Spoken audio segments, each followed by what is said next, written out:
നമസ്കാരം. വീണ്ടും ഒരു ജനറൽ ഇലക്ഷന് വേണ്ടി കേരളം തയ്യാറെടുക്കുകയാണ്. ഏപ്രിൽ 9 കേരളം ബൂത്തിലേക്ക്. എന്താകും ഇത്തവണത്തെ തിരഞ്ഞെടുപ്പ് ഫലം? പ്രവചനാതീതമാണോ? കേരളത്തിലെ ജനങ്ങൾ തന്നെ പ്രതികരിച്ചു തുടങ്ങിയിട്ടുണ്ട്. ഇപ്പോൾ കഴിഞ്ഞ 10 വർഷമായി ഇടതുപക്ഷമാണ് കേരളം ഭരിക്കുന്നത്. ഇത്തവണ ഭരണമാറ്റം ഉണ്ടാകുമോ അതോ ഭരണ തുടർച്ച ഉണ്ടാകുമോ? ഇടതുപക്ഷം പറയുന്നു ഭരണ തുടർച്ച ഉണ്ടാകും. അതേസമയം UDF പറയുന്നു എല്ലായിടത്തും ഡീലാണ്. BJP പറയുന്നു അഴിമതി ഭരണം നിർത്താൻ സമയമായി. എന്താകും സംഭവിക്കുക? എന്തായാലും ഒരു കാര്യം ഉറപ്പാണ്, ചില മണ്ഡലങ്ങൾ കേരളത്തിന്റെ ഭരണമാറ്റത്തിനോ അല്ലെങ്കിൽ ഭരണ തുടർച്ചയ്ക്കോ നിർണായകമായ ഘട്ടം ആയി നിൽക്കുകയാണ് എന്നതാണ് ഇപ്പോൾ നമുക്ക് മനസ്സിലാക്കുന്നത്. അങ്ങനെയല്ലേ കഴിഞ്ഞ തെരഞ്ഞെടുപ്പ് ഉൾപ്പെടെയുള്ള കാര്യങ്ങളിൽ നമുക്ക് മനസ്സിലാക്കുന്നു. കഴിഞ്ഞ തെരഞ്ഞെടുപ്പിൽ LDF സർക്കാരിനെ വീണ്ടും അധികാരത്തിൽ കൊണ്ടുവന്നത് 17 സീറ്റുകളാണ്. 17 സീറ്റുകൾ എന്ന് പറയുമ്പോൾ 38നും 5000നും ഇടയിൽ വോട്ടിൽ ജയിച്ച, അവസാന നിമിഷമുള്ള അട്ടിമറികളിലൂടെ ജയിച്ച സീറ്റുകളാണ്. അങ്ങനെ അത്തരത്തിലുള്ള സീറ്റുകൾ ഏതാണ്ട് 26 മണ്ഡലങ്ങളാണ് 5000ന് താഴെ വോട്ടുകൾ വിജയിച്ചത്. ഭൂരിപക്ഷം, അതായത് 1% താഴെ, 1% താഴെയും 2% താഴെയും ഭൂരിപക്ഷം ലഭിച്ച മണ്ഡലങ്ങൾ. ആ 1% വോട്ട് എങ്ങോട്ട് മാറിയാലും ഈ മണ്ഡലങ്ങളിൽ ആ വോട്ട് നേടുന്ന സ്ഥാനാർത്ഥികളായിരിക്കും വിജയിക്കുന്നത്. വോട്ടുകളുടെ എണ്ണത്തിൽ ചെറിയ വ്യത്യാസങ്ങൾ ഉണ്ടായിട്ടുണ്ടെങ്കിൽ പോലും ഈ സ്ഥാനാർത്ഥികൾ പിടിക്കുന്ന വോട്ടുകൾ വളരെ നിർണായകമാണ്. ഓരോ സീറ്റും അല്ലെങ്കിൽ ഓരോ സീറ്റ് എന്നതിലൊരു ഓരോ വോട്ടും ഭരണം തീരുമാനിക്കുന്ന ഒരവസ്ഥയാണ് കാര്യങ്ങൾ മുമ്പോട്ട് പോകുന്നത്. ഇപ്പം തെരഞ്ഞെടുപ്പ് സ്ഥാനാർത്ഥികൾ അവർ എല്ലാ മുന്നണികളും പ്രഖ്യാപിച്ചു. തർക്കങ്ങളുണ്ടായിരുന്നു. ഈ 26 മണ്ഡലങ്ങൾക്കുള്ളിൽ തർക്കങ്ങളിൽപ്പെട്ട മണ്ഡലങ്ങളുണ്ട്. അല്ലാതെ തന്നെ അതിനർത്ഥം ഈ കേരളത്തിന്റെ ഭരണം നിർണ്ണയിക്കുന്നത് 26 മണ്ഡലങ്ങൾ നിർണായകമാണ് വേണമെങ്കിൽ അങ്ങനെ 26 മണ്ഡലങ്ങൾ എന്ന് പറയാം. കാരണം 26 മണ്ഡലങ്ങൾ ചെറിയ സംഖ്യയല്ല. പ്രതിപക്ഷത്തിനായാലും ഭരണപക്ഷത്തിനായാലും അത് ചെറിയ സംഖ്യയല്ല. ആ മണ്ഡലങ്ങൾ കാര്യം ഇതിനകത്ത് വലിയ പ്രത്യേകതയുള്ളത്, ഇത്തവണത്തെ നിയമസഭാ തെരഞ്ഞെടുപ്പിലെ സിറ്റിംഗ് MLA-മാർ, 2 പാർട്ടികളും എല്ലാ സിറ്റിംഗ് MLA-മാരും ചിലരെ മാത്രം മാറ്റി നിർത്തിക്കൊണ്ട്, സ്വയം മാറിയുന്നവരുണ്ട്, ചിലരെ മാറ്റി നിർത്തിക്കൊണ്ട് തിരഞ്ഞെടുപ്പ് നേടുന്നുണ്ട്. അപ്പോൾ സിറ്റിംഗ് MLA-മാരെ പരാജയപ്പെടുത്തുക എന്നുള്ളത് വളരെ കഷ്ടപ്പാടാണ്. അതിപ്പോൾ UDF ആയാലും ശരി LDF ആയാലും ശരി, ഏതാണ്ട് എല്ലാ സിറ്റിംഗ് MLA-മാരും മണ്ഡലങ്ങളിൽ മികച്ച പ്രവർത്തനം കാഴ്ചവെക്കുകയും ജനങ്ങളുമായി നല്ല ബന്ധം പുലർത്തുകയും ചെയ്യുന്ന നിയമസഭയാണ്. പൂർത്തിയായവരുണ്ട്. അപ്പോൾ അത്തരക്കാരെല്ലാം ജനങ്ങളുമായി അടുത്ത് ബന്ധമുള്ളവരും അവരെ പെട്ടെന്ന് പരാജയപ്പെടുത്താൻ കഴിയാത്ത അവസ്ഥയുമുള്ള ആൾക്കാരാണ് ഉള്ളത്. അവിടെയാണ് ഈ ചെറിയ ഭൂരിപക്ഷത്തിൽ ജയിച്ചു വന്ന മണ്ഡലങ്ങളിലെ ഇത് അവിടെ മണ്ഡലങ്ങൾ നിർണായകം. അവിടെ സിറ്റിംഗ് MLA-മാർക്കും നിർണായകമാണ്. ട്രയൽ ചെയ്ത് കഴിഞ്ഞ പ്രാവശ്യം പരാജയപ്പെട്ടവരും 5 വർഷം അവിടെ പ്രവർത്തിച്ചവരുണ്ട്. മഞ്ചേശ്വരത്ത്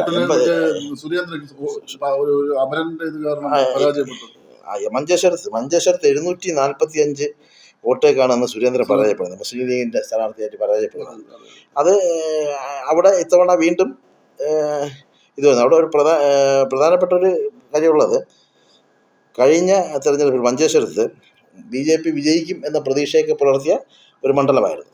പക്ഷെ അപരം പിടിച്ച വോട്ടിന്റെ അടിസ്ഥാനത്തിലാണ് സുരേന്ദ്രൻ പരാജയപ്പെടുന്നത്.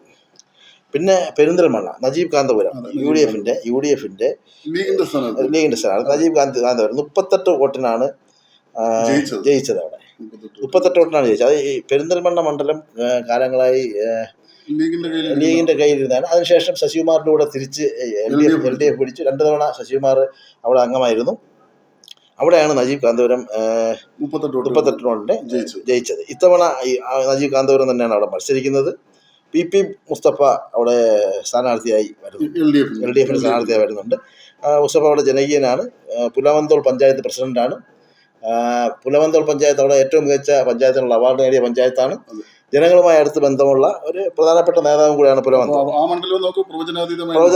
തീർച്ചയായും മുസ്ലിം ലീഗിന് സ്വാധീനമുണ്ടെന്ന് അവർ പറയുകയും അതേസമയം ഭരണത്തിന്റെ നേട്ടങ്ങൾ കൊണ്ട് LDFന് സ്വാധീനമുണ്ടെന്ന് പറയുകയും ചെയ്യുന്ന മണ്ഡലമാണ്. അവിടെ നിർണായകമാണ് ആ മണ്ഡലം. അവിടെ ഈ 26 വോട്ട് അല്ലെ ഈ 38 വോട്ട് ആണ് നജീബിനുള്ള ലീഡ്. ആ ലീഡ് എത്രത്തോളം നജീബിന് ലീഡ് ഉയർത്താൻ കഴിയും, ആ ലീഡിന് എത്രത്തോളം അട്ടിമറിക്കാൻ കഴിയുമെന്ന നിലയിലായിരിക്കും കണ്ടറിയേണ്ട ഒരു അവസ്ഥയാണ്. അതുപോലെ തന്നെ കുറ്റിയാടി കഴിഞ്ഞ തവണ LDFന് നിർണായകമായിരുന്നു. തർക്കങ്ങളുണ്ടായ മണ്ഡലമാണ്.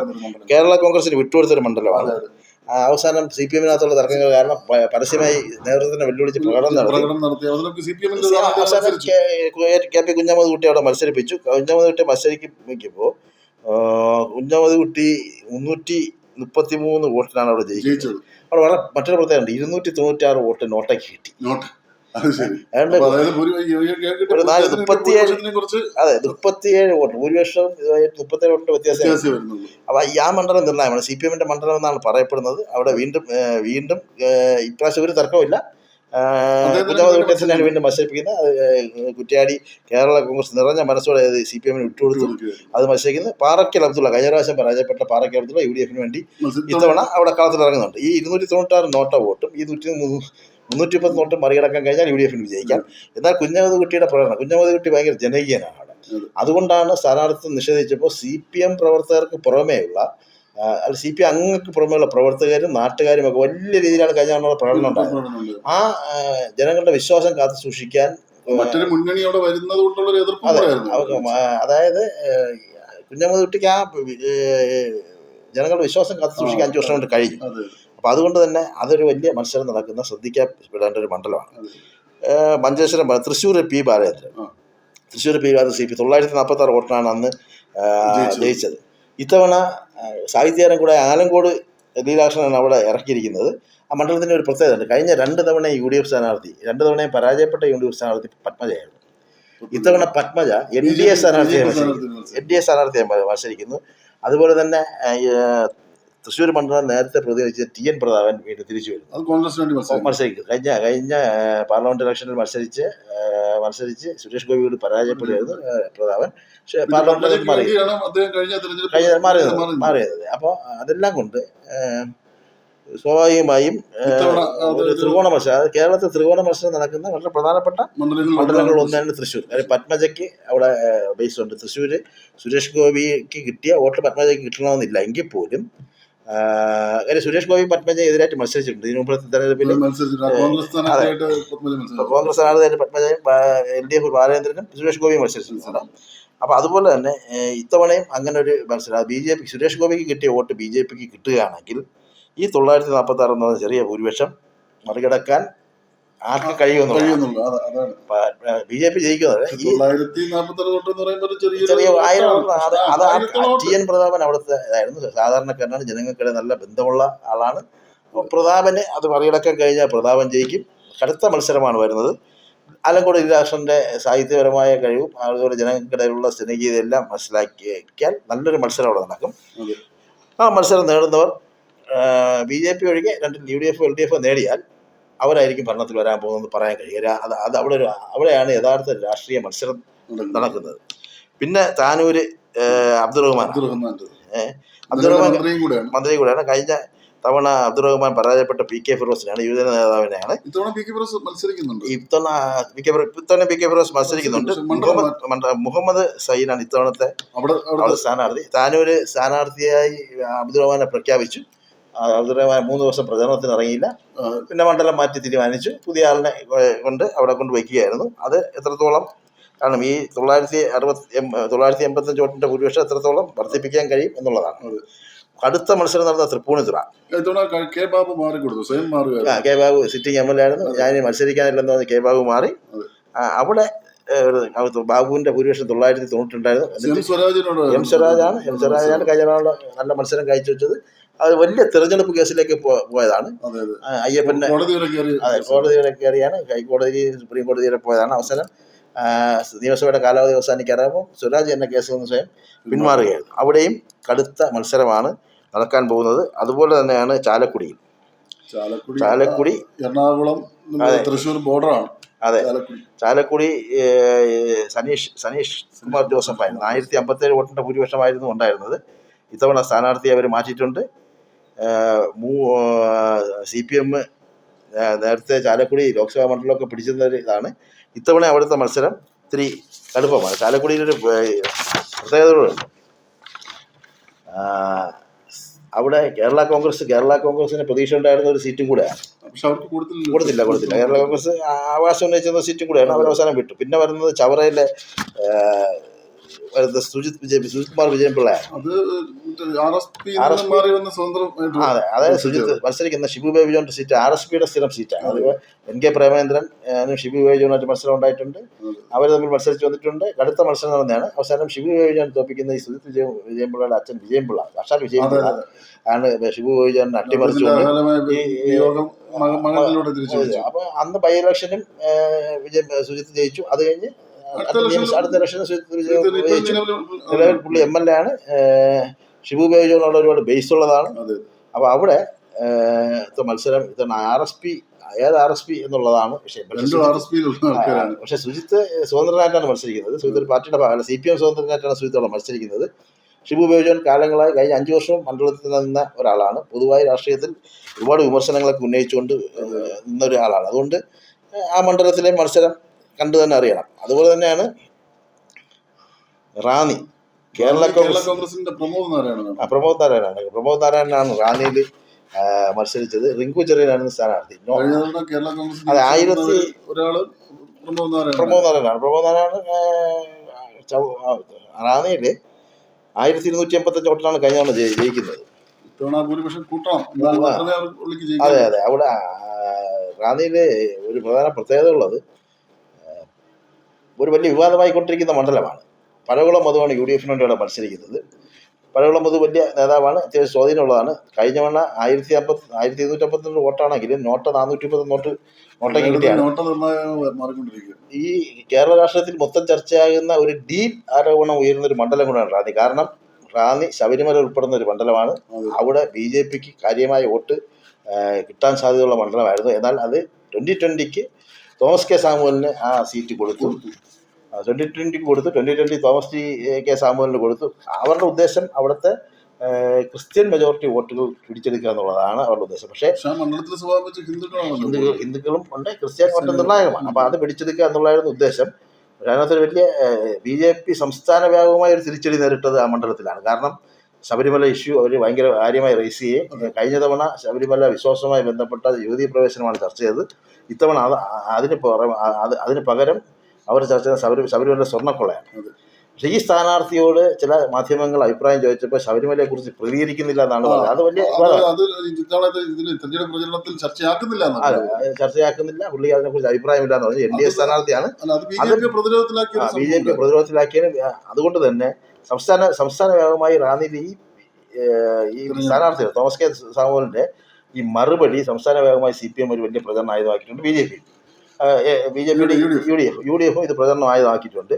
അപ്പോൾ എന്തുകൊണ്ട് NDAക്ക് കൊടുത്തു എന്നുള്ളത് ഇനി BJP വിശദീകരിക്കേണ്ടി വരും. അതാണ് ഒരു പ്രധാനപ്പെട്ട സ്ഥാനം. പിന്നെ ഉള്ളത് കണ്ണൂരാണ്. കണ്ണൂർ രാമേന്ദ്ര കടന്നപ്പള്ളിയാണ്. 1745 രാമേന്ദ്ര കടന്നപ്പള്ളി അവിടെ ജയിച്ചത്.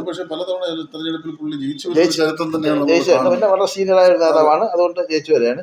ഇത്തവണ അത് കോൺഗ്രസിന് വലിയ സാധ്യതയുള്ളൊരു മണ്ഡലമായിരുന്നു. അത് കണ്ണൂരും വിവാദമായതാണ്. സുധാകരൻ കണ്ണൂരിന് വേണ്ടി ആഞ്ഞു പിടിച്ചതാണ്. സുധാകരൻ അവസാന നിമിഷം വരെ കണ്ണൂർ കിട്ടുമെന്ന് പല സമ്മർദ്ദ തന്ത്രങ്ങളും പറ്റി അവസാനം ഒന്നും നടന്നില്ല. തിരിച്ചു വന്നിട്ട് അദ്ദേഹത്തിന്റെ പരമ്പരാഗത ശത്രുവായ TO മോഹൻ സ്ഥാനാർത്ഥിയായി അവതരിച്ചു.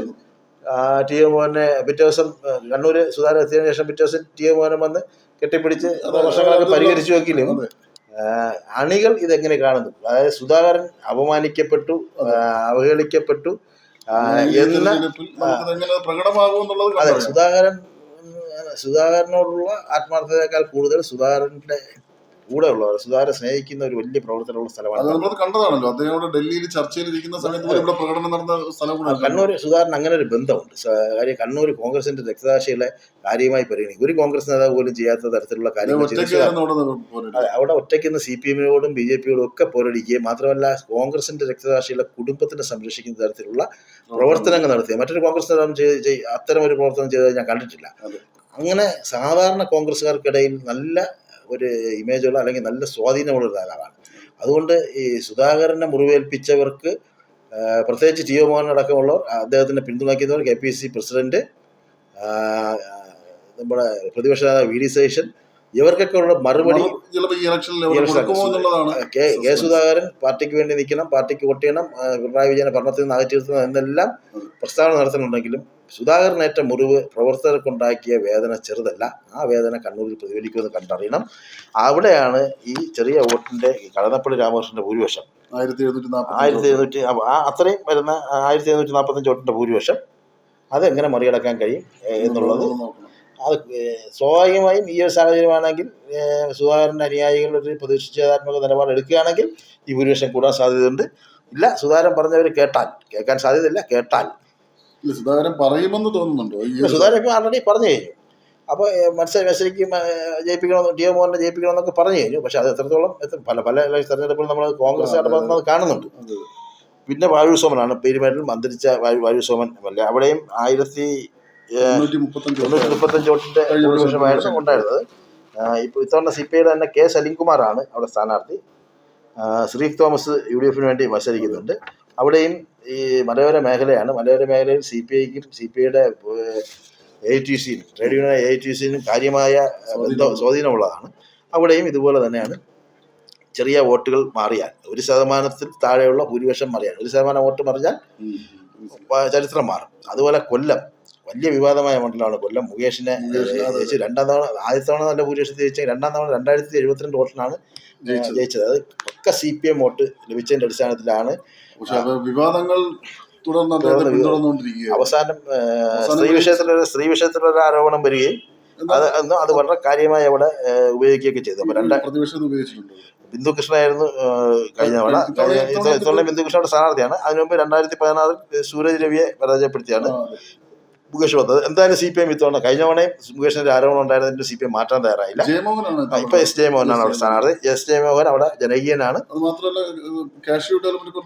ചെയർമാനാണ്. അവിടെ സാധാരണക്കാരുമായി ബന്ധപ്പെട്ട് പ്രവർത്തിക്കുന്ന ഒരു നേതാവാണ്. ബിന്ദു കൃഷ്ണ അതുപോലെ തന്നെയാണ്, വളരെ സാധാരണ ലെവലിൽ നിന്ന് പ്രവർത്തിക്കുന്ന ഒരാളാണ്. അവിടെ അത്യാവശ്യം സ്വാധീനമുള്ളതാണ്. ബിന്ദു കൃഷ്ണ വളരെ ആക്റ്റീവായി കോൺഗ്രസിന് വേണ്ടി പ്രവർത്തിക്കുന്ന ഒരാൾ, DCC പ്രസിഡന്റൊക്കെ ആയിരുന്നു. അപ്പൊ ബിന്ദു കൃഷ്ണയും ഈ പോരാട്ടം, ഈ ജയമോഹനായിട്ടുള്ള പോരാട്ടം നല്ല മികച്ച പോരാട്ടമായിരിക്കും. കാര്യം ഈ ചെറിയ ഭൂരിപക്ഷം മറികടക്കുക എന്നുള്ളതാണ്.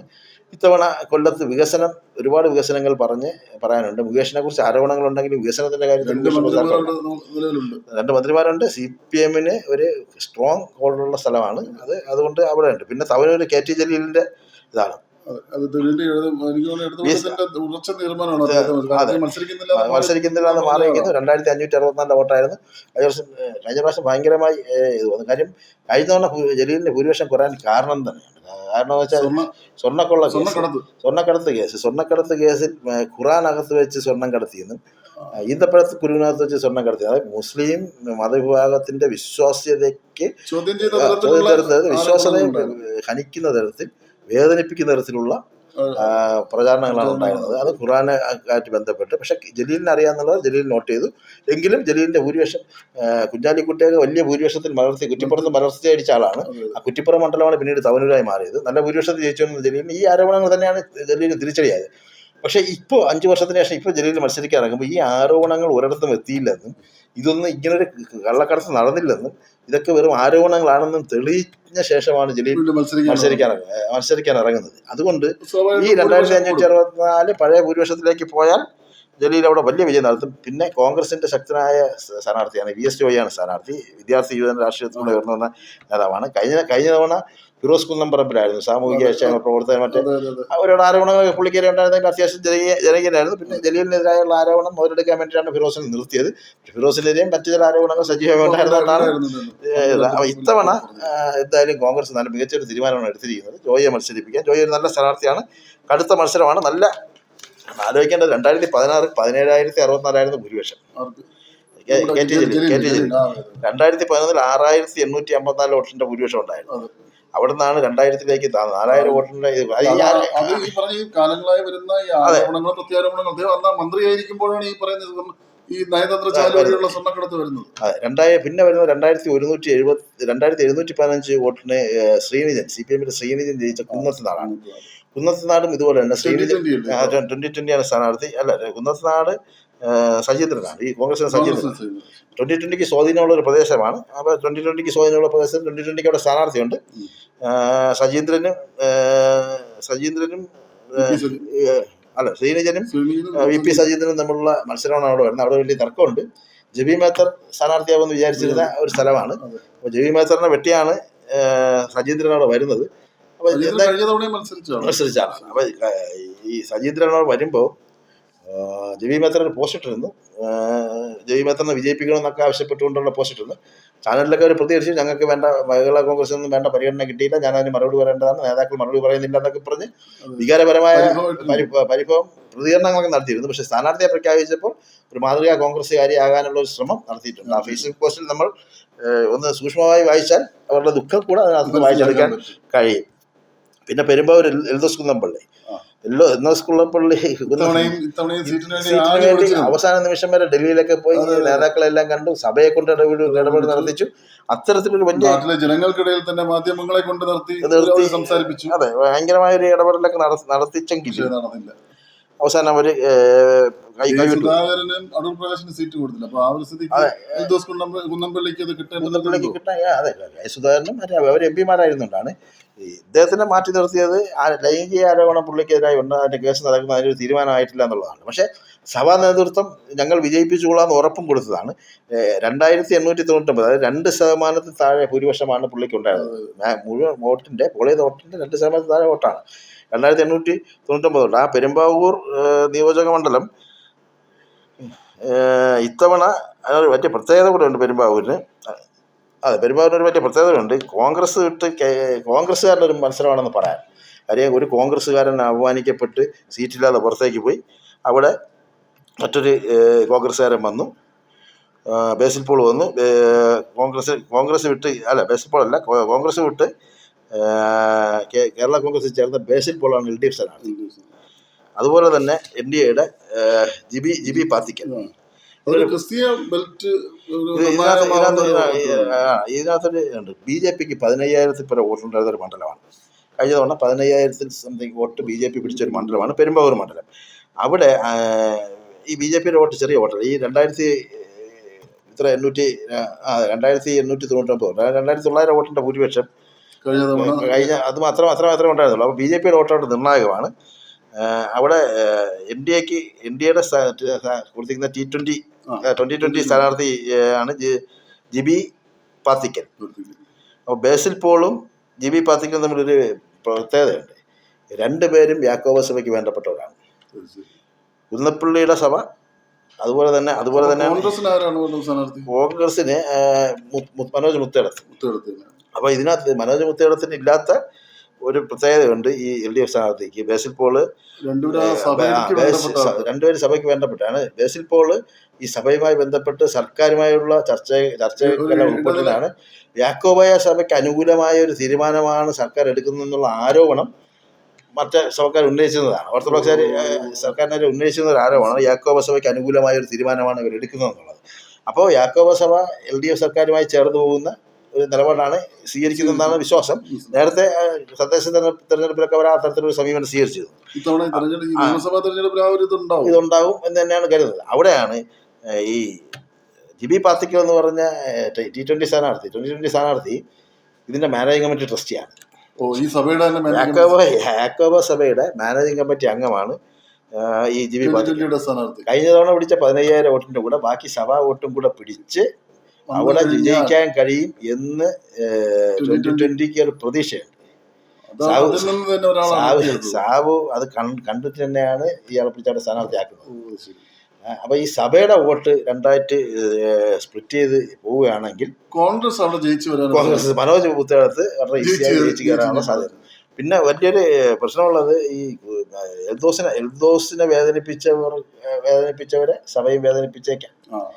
അങ്ങനെയാണെങ്കിൽ അവര് ബ്ലോക്കായി ഇവർക്ക് രണ്ടുപേര് ജയിച്ചാലും തുല്യമാണ്. അതായത് ജിബി പാത്തിക്കൽ NDA ജയിച്ചാലും LDF ജയിച്ചാലും ഒരുപോലെ രണ്ട് സഭയുടെ ആൾക്കാരാണ്.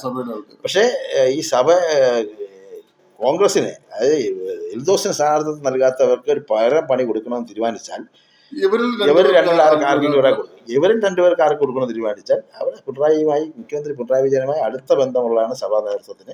അവരുടെ എന്ത് കാര്യത്തിലും മുഖ്യമന്ത്രി പിണറായി വിജയനും സർക്കാർ ഒരുമിച്ച് നിന്നിട്ടുള്ളതാണ്. അപ്പോൾ സ്വാഭാവികമായും ഇടതുപക്ഷത്തിന് മുഖ്യമന്ത്രി കൂടെ ഒരു ആവശ്യം ഉന്നയിക്കും. മുഖ്യമന്ത്രി എന്തായാലും ആവശ്യപ്പെടാതിരിക്കില്ല, നിങ്ങളുടെ വോട്ട് ഞങ്ങൾക്ക് കിട്ടണം എന്ന് മുഖ്യമന്ത്രിയോട് ആവശ്യപ്പെട്ട് കഴിഞ്ഞാൽ ഈ എൽദോസ് കുന്നപ്പള്ളിയുടെ 2899 വോട്ട് മറികടന്ന് പക്ഷെ നല്ല മത്സരമായിരിക്കും വരുന്നത്. മത്സരം വരുന്നത് ഈ സഭയ്ക്കകത്തുള്ള മത്സരമാണ് വരാൻ പോകുന്നത്. അതാണ് 26 മണ്ഡലങ്ങളുടെ കാര്യങ്ങളൊക്കെ പറഞ്ഞു. പക്ഷെ ചില മണ്ഡലം ഒരു മണ്ഡലം എനിക്കിവിടെ ജോസഫ് വാഴക്കനാണെന്ന് തോന്നുന്നു സ്ഥാനാർത്ഥി പ്രഖ്യാപനം വരുന്നതിന് മുമ്പ് തന്നെ പോസ്റ്റർ അടിച്ച് എല്ലാം അടിച്ചു വെച്ചു. പക്ഷെ എന്ത് ചെയ്യാൻ പ്രഖ്യാപനം പേര് അതുപോലെ ഇത് അടൂര് ചിറ്റേങ്കോകുമാറിന്റെ മണ്ഡലം ഇത്തവണ ചിറ്റേങ്കോകുമാർ അല്ല അവിടെ സ്ഥാനാർത്ഥി.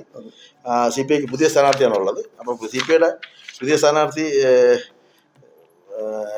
പ്രജി കണ്ണൻ എന്ന് പറഞ്ഞ പുതിയ സ്ഥാനാർത്ഥിയാണ്. വലിയ വിവാദമൊക്കെ ഒന്ന് 23,000 വോട്ട് 23,950 ഏതാണ്ട് 24,000 വോട്ടാണ് അവിടെ BJPക്ക് ഉള്ളത്. കഴിഞ്ഞ 24,000 വോട്ട് അടൂരിലുള്ളത്. അപ്പോൾ ഈ 1.8% ചിറ്റേങ്കോകുമാറിന്റെ മാർജിൻ. അവിടെയാണ് ഒരു പുതുമയായ പ്രജി കണ്ണൻ നേരത്തെ ജില്ലാ പഞ്ചായത്തിലൊക്കെ മത്സരിച്ചിട്ടുണ്ട്. പ്രജി കണ്ണനെ കൊണ്ട് അവിടെ നിർത്തുന്നത് LDFന്റെ അഡ്വക്കേറ്റ് ശാന്തകുമാറാണ് അവിടെ സ്ഥാനാർത്ഥി, കോൺഗ്രസിന്റെ സ്ഥാനാർത്ഥി.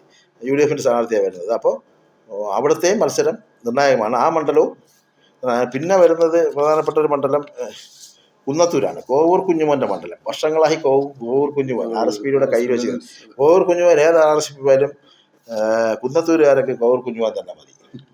കഴിഞ്ഞ തവണ 2 RSPക്കാർ ഉല്ലാസ് കോവൂരുമായി മത്സരിച്ചു. കോവൂർ കുഞ്ഞുമോനും ഉല്ലാസ് കോവൂരുമായിരുന്നു മത്സരം. ആൾക്കാർ കൃത്യമായി 3,000 വോട്ടിന് കോവൂർ കുഞ്ഞുമോൻ ജയിപ്പിച്ചു. ഇത്തവണയും ഒരു അതേ മത്സരം ആവർത്തിക്കുന്നുണ്ട്. കണ്ടു തന്നെ അറിയാം ഫലം. പിന്നെ വരുന്ന തൃത്താലയാണ്. എക്സൈസ് മന്ത്രി MP രാജേഷിന്റെ മണ്ഡലം. അതുപോലെ തന്നെ VT ബൽറാം.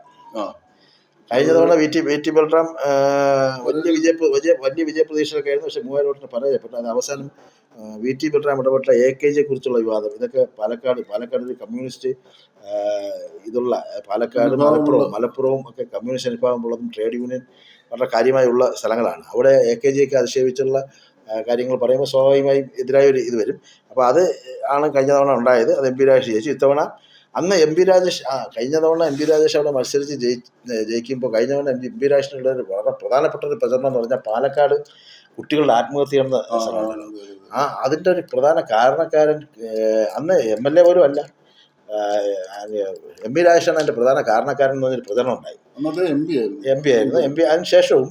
അതിനു മുമ്പും ശേഷവും ഈ ആരോപണം വരുമ്പോൾ, ഈ 2 കുട്ടികൾ മരിച്ച ആരോപണം വരുമ്പോൾ MP രാജേഷ് പ്രതികളെ രക്ഷിക്കാൻ പോലീസ് സ്റ്റേഷനിൽ ഇടപെട്ടെന്ന് പറഞ്ഞ് വളരെ വ്യാപകമായൊരു പ്രചരണം VT ബൽറാമിന്റെ നേതൃത്വത്തിൽ നടന്നു. പോസ്റ്ററുകൾ അടിച്ചു. അവരാ പാലക്കാട് മരിച്ച കൊച്ചു പെൺകുട്ടികളുടെ അമ്മയെ കൊണ്ട് അവിടെ പ്രചരണത്തിന് ഇറക്കി. കോൺഗ്രസിന്റെ നേതൃത്വത്തിലാണ് പ്രചരണത്തിന് ഇറക്കിയത്. പക്ഷേ അത്രയും വലിയ പ്രതിസന്ധിയും മറികടന്നു. അവസാനം ഇപ്പൊ കോടതി ശിക്ഷിച്ചപ്പോൾ ആ അമ്മയാണ് പ്രതി, അമ്മയും അച്ഛനുമാണ് പ്രതി. MP രാജേഷൊക്കെ അന്ന് അനുഭവിച്ചു. MP രാജേഷിന് 2 പെൺകുട്ടികളാണ്. അപ്പോൾ MP രാജേഷൊക്കെ അന്ന് അനുഭവിച്ച ഒരു മാനസിക പ്രയാസം ചെറുതല്ല. ഒരു തെരഞ്ഞെടുപ്പിലാണ് ഭൂരിപക്ഷത്തിൽ വന്നു. അത് വന്നു. കഴിഞ്ഞ 5 വർഷം അവിടെ രാജേഷ് നടത്തിയ പ്രവർത്തനത്തിന് ഒരു തെറ്റും ജനങ്ങൾക്ക് പറയാനില്ല. അവൈലബിളായ ഒരു MLA ആയിരുന്നു. ആർക്കും ഏത് സമയത്തും വിളിക്കാൻ പറ്റുന്ന ഒരു MLA ആയിരുന്നു. മണ്ഡലത്തിന് വേണ്ടി ഏറെക്കുറെ കാര്യങ്ങൾ ചെയ്തതാണ്. സ്പീക്കറായിരുന്നപ്പോൾ മികച്ച പ്രകടനം നടത്തിയ ആളാണ്.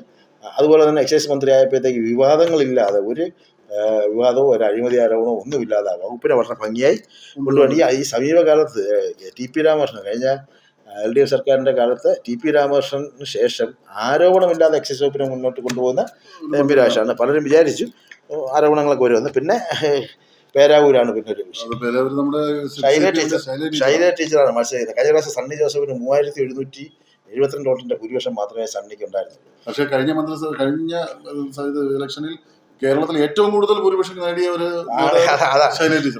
കുറഞ്ഞ ഭൂരിപക്ഷം നേടിയ ഒരാളുടെ കൂടെയാണ് ഏറ്റവും 62,000 പുറത്ത് ഭൂരിപക്ഷം നേടിയ ശൈല ടീച്ചർ മത്സരിക്കുന്നത്. ശൈല ടീച്ചറിനെ അവിടെ മത്സരിപ്പിക്കാൻ പാർട്ടി നിയോഗിക്കുമ്പോഴത്തേക്ക് ശൈല ടീച്ചറിനെ ഒഴിവാക്കാൻ വേണ്ടി മത്സരിപ്പിക്കുന്നു എന്നാണ് പറഞ്ഞത്. VD സതീശൻ നിരന്തരമായി ഉന്നയിക്കുന്നു. ഈ കഴിഞ്ഞ ദിവസം DK ഗോവിന്ദൻ വരെ ഉന്നയിച്ചു. CPM വിമതൻ കഴിഞ്ഞ പ്രാവശ്യം തളിപ്പറമ്പിലെ വിമതൻ TK ഗോവിന്ദൻ വരെ വിമർശിച്ചു. എനിക്ക് ആ വിമർശനം ഇഷ്ടപ്പെട്ടു. പേരാവൂരിൽ മത്സരിപ്പിക്കുന്ന KK ശൈല ടീച്ചറിനെ തളിപ്പറമ്പിൽ പ്രചരണത്തിന് കൊണ്ടുവന്നതാണ്. ഈ പേരാവൂർ എന്ന് പറഞ്ഞൊരു മണ്ഡലത്തിൽ മാത്രം ഒതുങ്ങിയിരിക്കേണ്ട ഒരാളല്ല ശൈല ടീച്ചർ. അവരൊരു മന്ത്രിയായിരുന്നു, ലോകം അംഗീകരിച്ച ഒരു മന്ത്രി. മന്ത്രി അത് കോവിഡ് കേരളമോ കേരളം ഇതൊന്നല്ല, കോവിഡ് സമയത്ത് നടത്തിയ പ്രവർത്തനത്തിന് കേരളത്തെ അണച്ചുകൊണ്ടുള്ള ഒരു പടങ്ങളൊക്കെ അല്ലെ, കോവിഡ് സമയത്ത് അവർ നടത്തിയ പ്രവർത്തനത്തിന് കോവിഡ് റാണി എന്ന് വിളിച്ച് അധിക്ഷേപിക്കുന്ന ഒരു സമീപനമാണ് UDF-ന്റെ ഭാഗത്തുനിന്നുണ്ടായത്. ശൈലജ ടീച്ചറിനെതിരെയാണ് അഴിമതി ആരോപണങ്ങൾ ഉന്നയിച്ചുകൊണ്ടിരുന്നത്.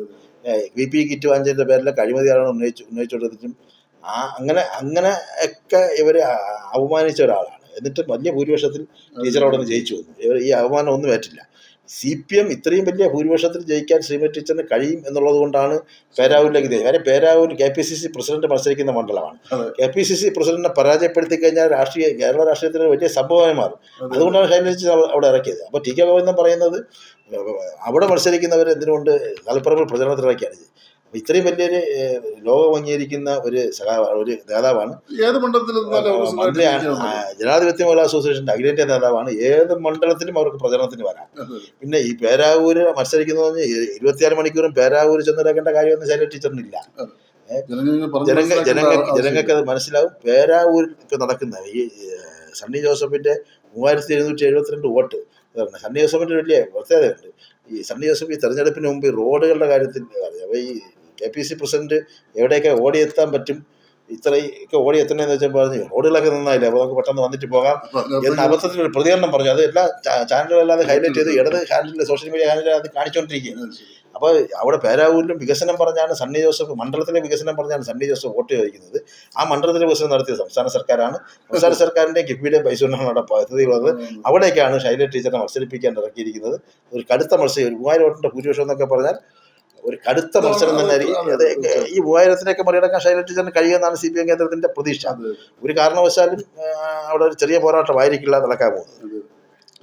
ഷാഫി പറമ്പിൽ പാലക്കാട് 3859 വോട്ടിന്റെ പാലക്കാട് പ്രത്യേകതയുള്ള മണ്ഡലം. ഡീലാരോപണം ഇപ്പൊ പക്ഷേ അത് വലിയ സ്ഥാനാർത്ഥികളല്ല. വലിയ സ്ഥാനാർത്ഥികളല്ല. അവിടെയാണ് ഡീൽ ആരോപണം പ്രതിപക്ഷ നേതാവ് വലിയ സ്ഥാനാർത്ഥി BJP-യുടെ ഏറ്റവും വലിയ സ്ഥാനാർത്ഥിയാണ്.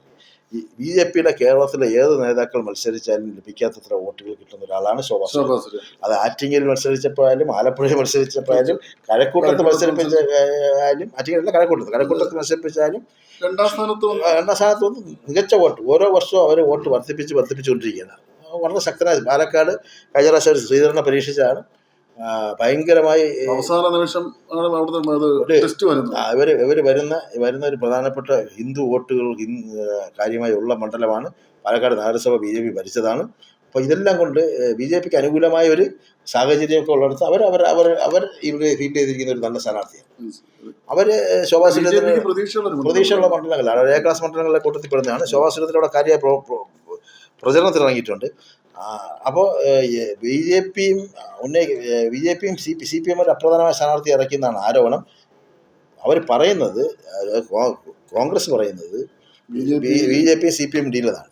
അവിടെ രാഷ്ട്രീയത്തിൽ സജീവമല്ലാത്ത, അത്യാവശ്യം ഈ സിനിമാ ഫീൽഡിലും ഈ കോമഡി പരിപാടികളിലൊക്കെ നിറഞ്ഞിരിക്കുന്ന രമേശ് പിഷാരടി കോൺഗ്രസിന് ആഭിമുഖ്യം പുലർത്തുന്ന ഒരു കലാകാരനാണ്. ഒരു തെറ്റുമില്ല, കലാകാരന്മാരൊക്കെ രാഷ്ട്രീയമൊക്കെ ആവാം, അവർക്ക് പരസ്യ രാഷ്ട്രീയം പറയുന്നത് തെറ്റില്ല. പക്ഷേ ഒരു പക്ക രാഷ്ട്രീയക്കാരനെ അവിടെ കൊണ്ട് മത്സരിപ്പിക്കാതെ രമേശ് പിഷാരടി ഇപ്പോൾ ഒരാളിനെ കൊണ്ട് അവിടെ പുറത്തുനിന്ന് ഒരാളിനെ കൊണ്ട് അവിടെ മത്സരിപ്പിക്കുകയും എന്നിട്ട് പിന്നെ ഡീൽ ആരോപണം ഉന്നയിക്കുകയും ചെയ്യുന്നതാണ് വേറിട്ടത്താണ്. എത്രയോ നല്ല എത്രയോ നല്ല കോൺഗ്രസ് പ്രവർത്തകരുണ്ട്, എത്രയോ കോൺഗ്രസ് ആൾക്കാരുണ്ട്. അവർ മലമ്പുഴ നിർത്തിയാരാണ്? മലമ്പുഴ കോൺഗ്രസ്സുകാരില്ലാത്തതുകൊണ്ടാണ്. മലമ്പുഴ കൊണ്ട് നിർത്തിയത് PS-ന്റെ പഴയ സെക്രട്ടറി ഇപ്പൊ CPM വിട്ടുവന്ന് സുരേഷിനാണല്ലോ നിർത്തിയത്. എന്നിട്ടാണ് അവർ ഇപ്പൊ ഡീൽ ആരോപണം ഉന്നയിക്കുന്നത്. അപ്പൊ ഡീല്, എനിക്ക് തോന്നുന്ന ഡീൽ ഇവർ തമ്മിലായിരിക്കാനുള്ള സാധ്യതയുണ്ട് പാലക്കാട്. പിന്നെ ഈ നമുക്ക് പാലക്കാട് മണ്ഡലത്തിന് പുറത്തുള്ളവർക്ക് ഈ റസാഖിനെ കുറിച്ച് പറയാം. അയാളൊരു പുതിയ ആളാണ്, അല്ലെങ്കിൽ നമ്മളൊന്ന് ശരിയാണ് പറയുന്നത് ശരിയാണ്. പുറത്ത് പാലക്കാടിന് പുറത്ത്, ചിലപ്പോൾ മലപ്പുറത്തിന് പുറത്ത് മറ്റാരും ഈ റസാഖ് എന്ന സ്ഥാനാർത്ഥിയെ കുറിച്ച് അറിയില്ലായിരിക്കും. പക്ഷെ പാലക്കാട്ടുകാർക്ക് അറിയാം റസാഖാരാണ്. വ്യവസായിയാണ്, അവിടെ പൊതുരംഗത്ത് പ്രവർത്തിക്കുന്ന ഒരാളാണ്, വ്യവസായ മേഖലയിൽ നിൽക്കുന്ന ഒരാളാണ്, ഈ വ്യവസായ അസോസിയേഷനിലൊക്കെ ഒരു നേതാവാണ്. പാലക്കാട് മണ്ഡലത്തിന് പുറത്തുള്ളവരാണ് പറയുന്ന റസാഖിന് അറിഞ്ഞൂടാതെ. അത് ഈ പ്രത്യേകിച്ച് നമ്മുടെ ദൃശ്യമാധ്യമങ്ങളുടെ ചർച്ചയ്ക്ക് റസാഖ് ആരെന്നൊക്കെയാണ് ചോദിക്കുന്നത്. ഇവരൊക്കെ പാലക്കാട് പോയി അന്വേഷിച്ചെങ്കിൽ റസാഖ് ആരാണെന്ന് മനസ്സിലാവുകയാണ്. റസാഖിന് അവിടെ വ്യവസായികൾക്കിടയിലും ഓട്ടോറിക്ഷ തൊഴിലാളികൾക്കിടയിലുള്ള സ്വാധീനം ചെറുതല്ല. അതിൻ്റെ കൂടെ CPM വോട്ടെല്ലാം കൂടെ ആകുമ്പോഴത്തേക്ക് റസാഖിനൊരു പ്രതീക്ഷയുണ്ട്. പക്ഷേ ശോഭാ സുരേന്ദ്രൻ പിടിക്കുന്ന വോട്ടുകൾ നിർണ്ണായിരിക്കും. ഒരുപക്ഷെ രമേശ് പിഷാരടിയെ പോലൊരാളും റസാഖിനെ പോലുള്ള ആളൊക്കെ വ്യവസായിയൊക്കെ വരുമ്പോൾ ശോഭാ സുരേന്ദ്രൻ്റെ ഉജ്ജ്വല പ്രസംഗവും ശോഭാ സുരേന്ദ്രൻ്റെ നിലപാടുകളുമൊക്കെ BJP ചിലപ്പോൾ ഒരുപക്ഷെ അവിടെ ജയിപ്പിച്ചേക്കും. അതറിയാം, തിരുവനന്തപുരം നേമത്ത് ഉള്ളതിനേക്കാൾ സാധ്യത കൂടുതൽ അവർക്ക് അവിടെ ഉണ്ട്. നേമത്ത് പറയുമ്പോൾ സ്വാഭാവികമായിട്ടും BJP സംസ്ഥാന അധ്യക്ഷൻ മത്സരിക്കുന്നുണ്ട്. അതെ, സംസ്ഥാന അധ്യക്ഷൻ മത്സരിക്കുന്നതിനൊരു കാരണമുണ്ട്. രാജീവ് ചന്ദ്രശേഖർ ആദ്യ സ്ഥാനാർത്ഥിയായ ഏറ്റവും സേഫായ ഒരു മണ്ഡലം തിരഞ്ഞെടുക്കുകയാണ്. വളരെ സേഫായ ഒരു മണ്ഡലം BJP സ്ഥാനാർത്ഥി ചർച്ചകൾ തുടങ്ങുന്നതിന് മുമ്പ് തന്നെ നേമത്തങ്ങ് പ്രഖ്യാപിച്ചു. കാരണം തദ്ദേശ തെരഞ്ഞെടുപ്പിൽ അവിടുത്തെ ഭൂരിഭാഗം വാർഡുകളും BJP ആണ് ജയിച്ചത്. അതുകൊണ്ട് BJP വോട്ട് കിട്ടുമെന്നാണ്. കഴിഞ്ഞ തവണ ശിവൻകുട്ടിക്ക് 3949 വോട്ടാണ് ഭൂരിപക്ഷം മികച്ച മന്ത്രിയായിരുന്നു. അപ്പോൾ ഈ വോട്ട് ഭൂരിപക്ഷത്തിലെ കുറവും ലോക്സഭാ തെരഞ്ഞെടുപ്പിലുണ്ടായ വോട്ടിൻ്റെ വർധനയും അതുപോലെ തന്നെ ഈ തദ്ദേശ തെരഞ്ഞെടുപ്പുണ്ടായ വാർഡുകളുടെ ഈ നേട്ടവും എല്ലാം കൂടെ കണക്ക് കൂട്ടിയാണ് രാജീവ് ചന്ദ്രശേഖർ ഒരു സേഫ് മണ്ഡലമായി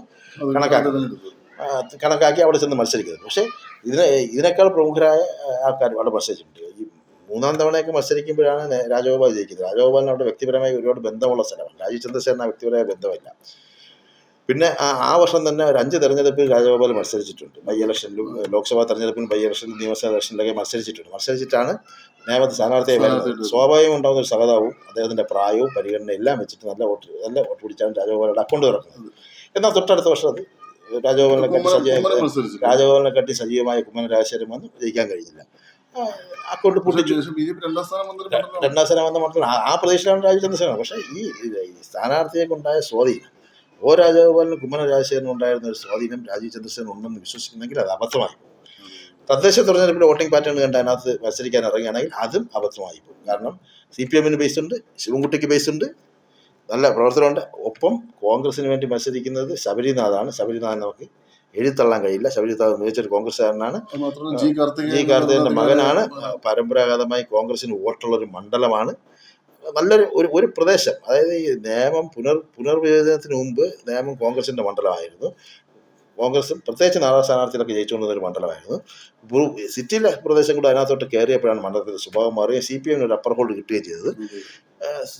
കോൺഗ്രസ് വോട്ടുകൾ ഏകീകരിക്കുകയാണെങ്കിൽ ശബരിനാഥനും സാധ്യതയുണ്ട്. അപ്പോൾ വളരെ ശക്തമായ മത്സരം നടക്കുന്ന ഒരു മണ്ഡലമായി മാറും. അവിടെ രാജീവ് ചന്ദ്രശേഖരൻ്റെ പ്രതീക്ഷ പൂവണിയാൻ സാധ്യതയില്ല. പക്ഷേ പാലക്കാട് നമ്മൾ ഈ പറഞ്ഞ പോലെ പാലക്കാട് എഴുതി തള്ളേണ്ട BJPക്ക് ചിലപ്പോൾ ലഭിച്ചേക്കാതെ മണ്ഡലം ഈ ഭൂരിപക്ഷം മറികടക്കാൻ പറ്റും. അതുപോലെ തന്നെയാണ് പിന്നെയുണ്ട് മണ്ഡലം കുണ്ട്രയായാലും ശരി, തിരുവമ്പാടിയായാലും ശരി.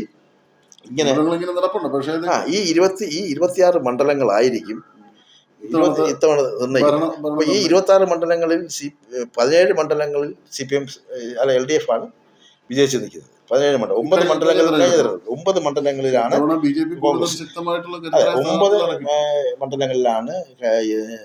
UDF മുന്നേറ്റം നടത്തിയത്.